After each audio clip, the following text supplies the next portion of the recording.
My name is Kevin Mutai, and today we were able to organize an event just to do a thorough cleanup along Lake Victoria, which is in Dunga Beach. We are here to do an event known as Clean Air Day to celebrate this day because it's very important not only to Kisumu but also to around the world, because we want to educate the community about the way they can conserve the environment and to make sure that we have a clean air. With the ongoing climate crisis, human-wildlife conflict is causing disproportionate impact on fish and aquatic life.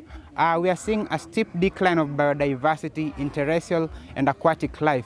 For instance, I'm holding a fish that has been choked by fishing nets made of plastic, and we call everyone to take initiative towards acting proportionately to factors that compromise aquatic life. Let Lake Victoria breathe again, and let's all take initiative in our communities in making this a reality. Knowing that Lake Victoria is the only largest freshwater lake here in Africa, that's why we need to preserve it. And the aim of doing this cleanup is because we have been able to see that a lot of area here in Kisumu, especially along the river, we have a lot of plastic. That's why a lot of volunteers were able to gather here in Kisumu to do a thorough cleaning, just to make sure that we have been able to make Lake Victoria breathe again.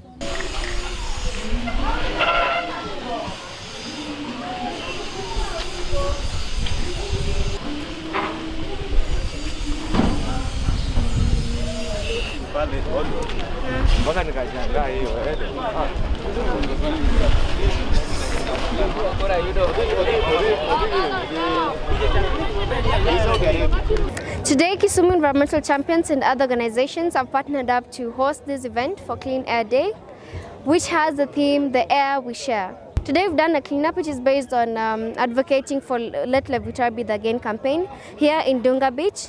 And right now we are heading towards our ceremony, which is involving the donation of bicycles to community health volunteers, because we believe that when we provide clean energy for the community health volunteers, they'll be able to proceed in helping the community in terms of taking care of their health. Well, the Clean Air Day is actually linked towards the ecosystem, like for Lake Victoria. Well, for this day, we're trying to kind of lessen our emissions by promoting clean energy, and by that, we are actually revolving towards creating a solution in the Lake Victoria. Like, for example, the climate change has really affected the Lake Victoria. Most especially with the high temperatures, it has led to the loss of indigenous fish due to the rapid growth of water hyacinth. So when today we are celebrating about this and we're trying to create different alternatives, by that we're also saving the indigenous fish in the Lake Victoria.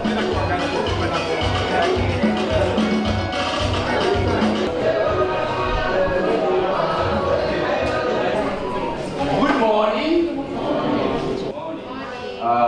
Hope you're all doing good. Today we're celebrating the Clean Air Day, which is basically advocating for clean energy by donating bicycles to the community health volunteers. Before I go on, I'd like to appreciate the partners of this event. Our partners, the County Government of Kisumu, the Poly Foundation Enterprise in Kenya, Project 1-to-1, the Jenga Youth Organization in Teens World, and Royal Dental Clinic Kenya. And the reason why we decided to donate bicycles to community health workers is because we acknowledge the work that they're doing towards our community in terms of taking care of people's health, and they've been facing a lot of challenges with the transport systems.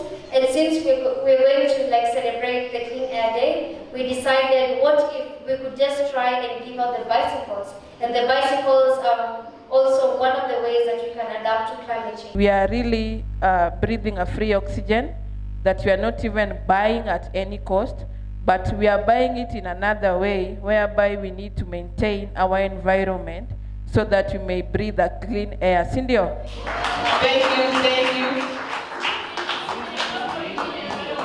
The next beneficiary, 20 million. Then we are going to sign this later on. Sawa. Then the next person, our host, Rahmina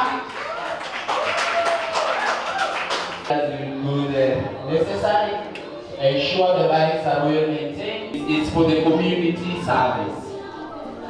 Little brothers who are here,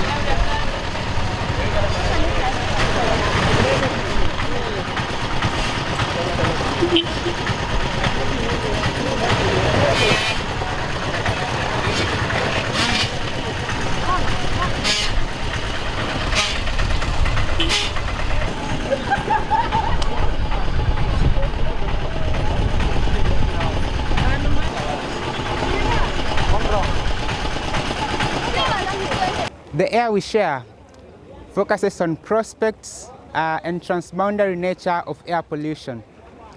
7 million people die yearly due to breathing polluted air, whereas 99% of global population breathes contaminated air. With these prospects in mind, climate crisis is already wreaking havoc as our global emissions are soaring higher, and we need to act proportionately to factors that compromise human rights and also factors that affect our health proportionately. There will reach a time when humans will need to buy air, like we are buying electricity tokens or airtime. There will reach a time when we will be forced to buy air tokens or air bundles if we do not embrace bicycles as a means of transport, because they do not pollute the air as opposed to other automobiles like cars, which are of course one of the greatest polluters of air. This is why we call everyone to act collectively in terms of reducing net zero gas emissions and also addressing loss and damage. It is time we act collectively, calling each one on board to act when it comes to conservation of our environment. We do it every day, and the community will be able to know that they have a responsibility in protecting the air that we breathe. The area was a bit, not even a bit, was so much polluted, and especially due to the rains that were just here, and the drainage was not been good, so the area was polluted. But after the cleanup exercise, I can say and I can affirm that the air is now fresh, and Lake Victoria is breathing again, which is our slogan today. I would also go further and thank them for gifting our community health workers with the bikes. This is going to help them so much in delivering community health services to the community. They have a lot of problems when it comes to transport, when issuing their services to the community. The flooding areas such as Nanga and Kapwote, and the other CUs in Nyalenda Beach. So we thank you very much for having given us this. It's going to help us really reach those areas that we cannot use or access with vehicles or motorcycles, but with the bicycles we can reach each and every person, so we are able to reach every part of the community. In terms of transportation, it's going to help me. What I was supposed to buy using transport, I can assist someone in the community.